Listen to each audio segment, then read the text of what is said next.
샬롬, 안녕하세요. 오늘은 열왕기상 13장 하겠습니다.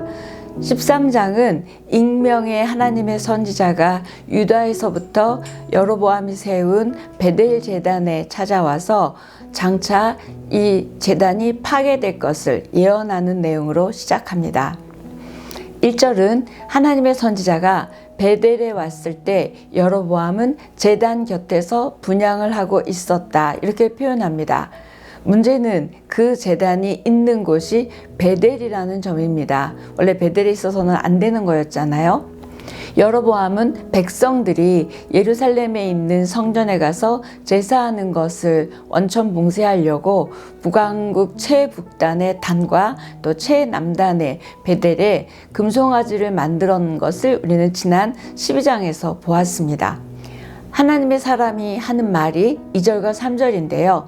제단을 향하여 이렇게 외칩니다. 제단아 제단아, 여호와께서 말씀하시기를 다윗의 집에 요시아라 이름하는 아들을 낳으리니 그가 내 위에 분향하는 산당 제사장을 내 위에서 제물로 바칠 것이요 또 사람의 뼈를 내 위에서 사르리라, 이렇게 예언을 합니다.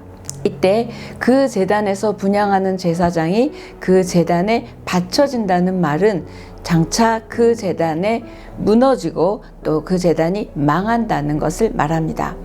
여로보암이 세운 제단은 자신의 방법으로 자신의 왕권을 지켜보려는 수단으로 세운 것입니다.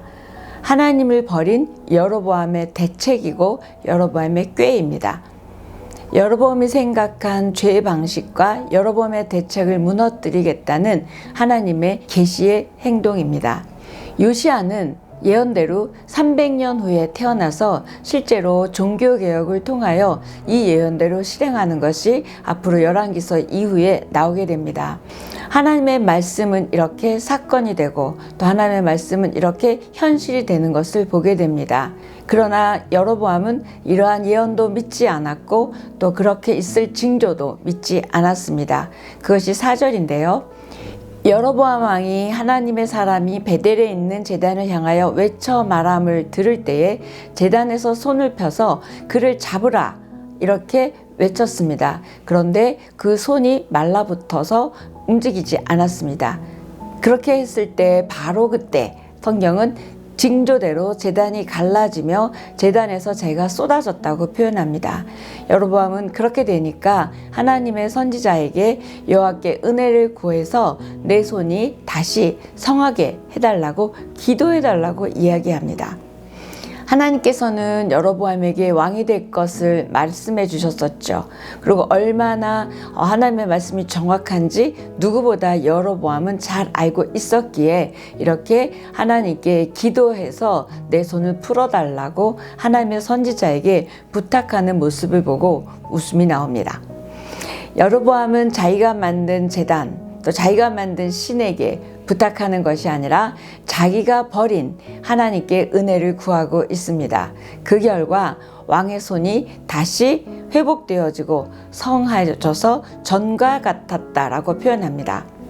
이렇게 왕의 손이 말랐다가 치유되는 이 기적은 하나님께서 여로보암에게 기회를 주셨다는 것입니다. 여로보암은 이렇게 하나님의 기적을 경험했음에도 불구하고 하나님께 돌아가기는커녕 더 죄를 짓고 맙니다. 아마 여로보암의 마음이 이미 죄에 사로잡혔기 때문입니다. 하나님의 사람은 함께 집으로 가서 쉬게 하고 예물도 주겠다는 여로보암의 초청을 거절했습니다.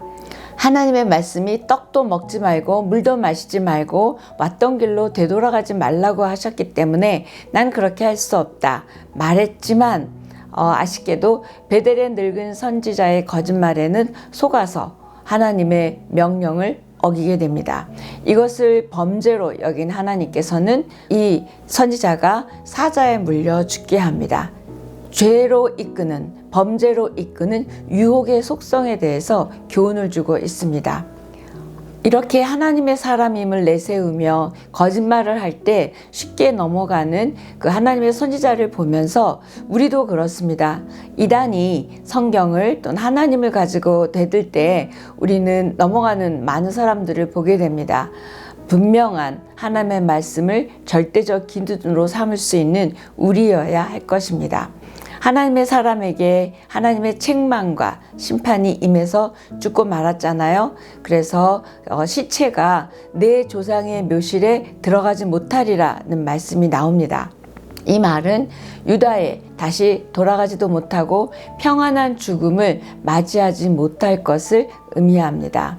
유다에서 온 그 하나님의 사람은 이렇게 죽었고요. 그것을 본 베델의 늙은 선지자가 슬퍼하며 장사 지내줍니다.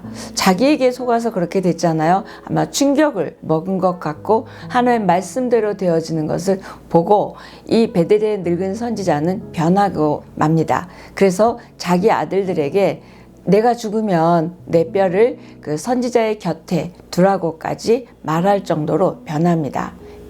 이 늙은 베델의 선지자는 하나님의 사람의 죽음을 애곡하면서 베델에 선포된 그 여호와의 말씀이 그대로 이루어질 것이라고 말하고 있습니다. 인간의 어떠한 속임수나 또는 노력이나 계략에도 불구하고 하나님의 선포된 말씀은 번복되지 않음을 볼 수 있습니다. 그래서 열왕기 저자는 여호와의 말씀으로 이것을 7번이나 반복하는데요. 1절, 2절, 5절, 9절, 17절, 18절, 32절에서 여호와의 말씀으로라고 강조하고 있습니다. 하나님께서는 여로보암에게도 다윗 언약과 같은 축복을 약속해 주셨지만 여로보암은 불순종으로 우상 숭배로 그 축복을 저주로 바꾸었습니다. 더욱 비극적인 것은 여로보암의 죄의 영향력 때문에 이후로 북왕국에서는 하나님께 순종하는 선한 왕이 한 명도 나오지 않았다는 것입니다. 저와 여러분도 신앙의 연륜이 오래될수록 영적 무감각이나 또 죄에 대한 무감각에 빠지지 않도록 늘 깨어 있어 하나님 앞에 깨어 있는 아름다운 신앙이 되기를 축복합니다. 오늘 여기까지 하겠습니다.